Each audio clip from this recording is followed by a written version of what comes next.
آج کل وقت بہت تیزی سے گزرتا جا رہا ہے، جبکہ پہلے ایسے نہیں تھا۔ پچھلے دنوں ایک دوست کہنے لگے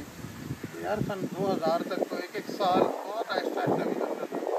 سن 2000 کے بعد یہ وقت گزرنا بہت ہی تیز ہو گیا ہے۔ یعنی آپ بھی اگر سوچیں تو ایسا ہی ہوگا کہ مثلاً اگر آپ 80s 90s وہ دور یاد کریں اور ایک سال 1985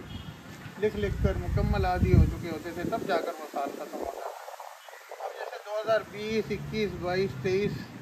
ابھی ہم عادی نہیں ہوئے کہ سال گزر جاتا ہے۔ جو دوست ایسا کہہ رہے تھے ان کی عمر تقریباً 50 سال تھی، اور انہی کی مثال سے میں آپ کو سمجھاتا ہوں کہ یہ احساس کیوں ہوتا ہے کہ پہلے تو وقت آہستہ آہستہ گزرتا تھا، لیکن اب بہت تیزی سے وقت گزر رہا ہے، بلکہ سال گزر رہے ہیں، اور اسی طرح عمر تمام ہو رہی ہے۔ اس کی وجہ یہ ہے کہ اب یہ جیسے وہ دوست میں نے آپ کو بتایا کہ جن کی عمر تقریباً 50 سال تھی، انہوں نے کہا کہ سن 2000 تک وقت آہستہ گزرتا تھا، تو سن 2000 تک ان کی عمر ہوگی 27 سال، اور اس کے بعد 2023 تک اب ان کی عمر ہو چکی ہے 50 سال۔ ہوا یوں کہ سن 2000 تک 27 سال کی عمر تک وہ اسکولوں،